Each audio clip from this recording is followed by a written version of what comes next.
WhatsApp guys, কি অবস্থা সবার? আজ আমরা আলোচনা করব কোরিয়ান একটি জনপ্রিয় সিরিজ দা কে2 নিয়ে। সিরিজের শুরুতে আমাদেরকে ছোট একটি বাচ্চাকে দেখানো হয় যার নাম হলো অ্যানা। তো তাকে একটি নান হাউসের দিকে নিয়ে যাওয়া হচ্ছিল।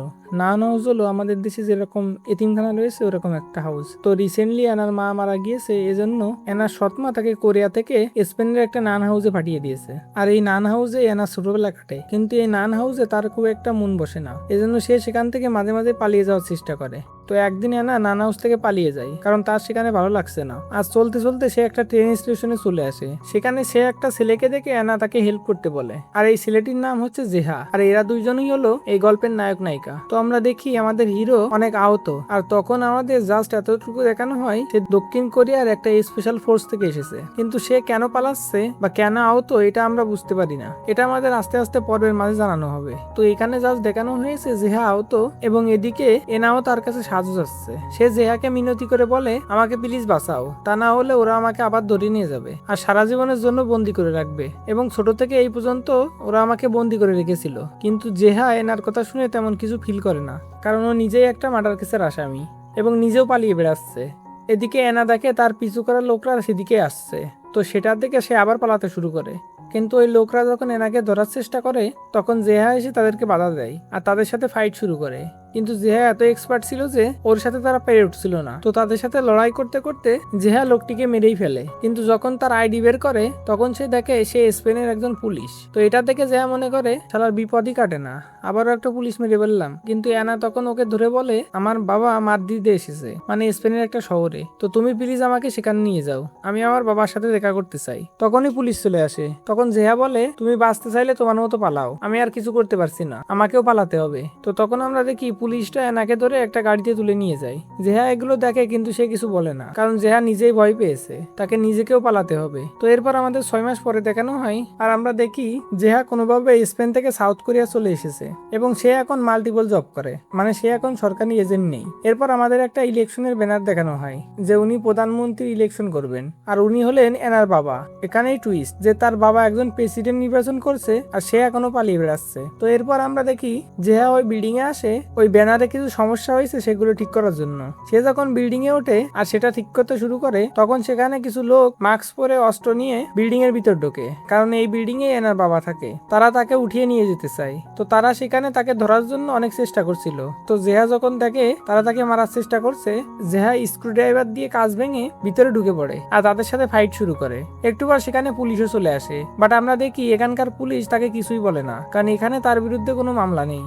এরপর আমাদের এই সিরিজের অন্যতম ক্যারেক্টার চং ইউজিনকে দেখানো হয়, যে একটা ইন্টারভিউ দিচ্ছিল আর তাকে দেখে মনে হচ্ছিল তার থেকে ভালো মানুষ এক্সিস্টই করে না। বাট ইন্টারভিউ শেষ হলে আমরা দেখি সে একজন ডেঞ্জারাস পাওয়ারফুল মহিলা এবং সে কোরিয়ার একজন বড় ব্যবসায়ীর মেয়ে। তার বাবা মারা যাওয়ার পর সে অনেক ব্যবসার মালিক হয়েছে আর সে পাওয়ারের জন্য যে কোনো কিছু করতে পারে। আর আমরা আরো জানতে পারি যে প্রেসিডেন্ট ক্যান্ডিডেটের সেকেন্ড ওয়াইফ হচ্ছে চো ইউজিন, মানে এনার সৎমা, আর এই মহিলাই এনাকে আটকে রেখেছে এত বছর ধরে।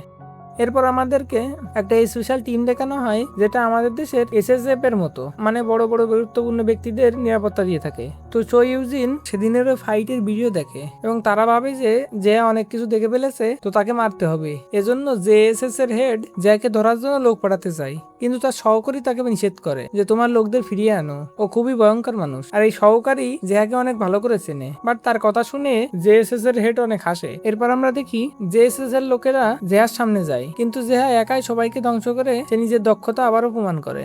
অন্যদিকে প্রেসিডেন্ট প্রার্থী জ্যাং তার স্ত্রী উজিনের কাছে জিজ্ঞেস করে যে আমার মেয়ে আর এইভাবে কতদিন থাকবে। উজিন বলে, তোমার মেয়ে যদি বাইরে আসে তাহলে সে অনেক বড় স্ক্যান্ডেল তৈরি করবে, আমার রেপুটেশন পুরোপুরি নষ্ট হবে।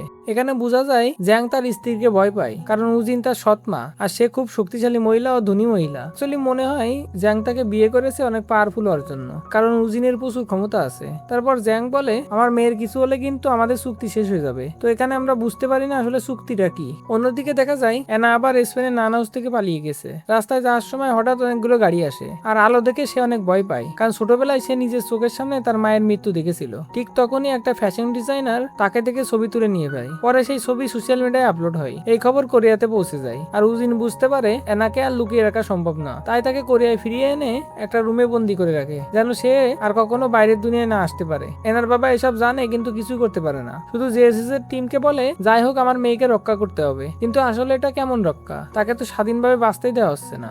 এদিকে জেহা পালিয়ে একটা গ্রামে চলে যায়, সেখানে সে একটা বৃদ্ধ দম্পতির সাহায্য করে। তারা জেহাকে নিজের বাড়িতে থাকতে দেয়, কারণ জেহা তাদের ছেলের মতোই ছিল, যে অনেক আগে মারা গিয়েছে। জেহা সেখানে একটা পরিবারের মতো ভালোবাসা পায়, কিন্তু সে শান্তিতে থাকতে পারে না, কারণ জেএসএস এর লোকেরা তার পিছনে লেগেই আছে। এরপর জেহার একটা অতীতের ফ্ল্যাশব্যাক দেখা যায়, যেখানে বোঝা যায় সে আগে আরব দেশে একটা স্পেশাল মিশনে ছিল। ঠিক তখনই জেএসএস এর একজন এজেন্ট সে বৃদ্ধ দম্পতির বাড়িতে ঢুকে পড়ে, আর জেহাকে না পেয়ে সে তাদের মেরে ফেলতে চায়, কিন্তু তখনই সেখানে জেহা ফিরে আসে। তো এখানেই আমার আপনাদের কাছে প্রশ্ন, জেহা কি তার এই নতুন মা বাবাকে বাঁচাতে পারবে, নাকি জেহাও ধরা খেয়ে উজিনের কাছে আত্মসমর্পণ করবে? কমেন্টে অবশ্যই জানাবেন। তো ভিডিওটি ভালো লাগলে লাইক করবেন এবং অবশ্যই চ্যানেলটা সাবস্ক্রাইব করবেন। ভালো থাকবেন, সুস্থ থাকবেন, আল্লাহ হাফেজ।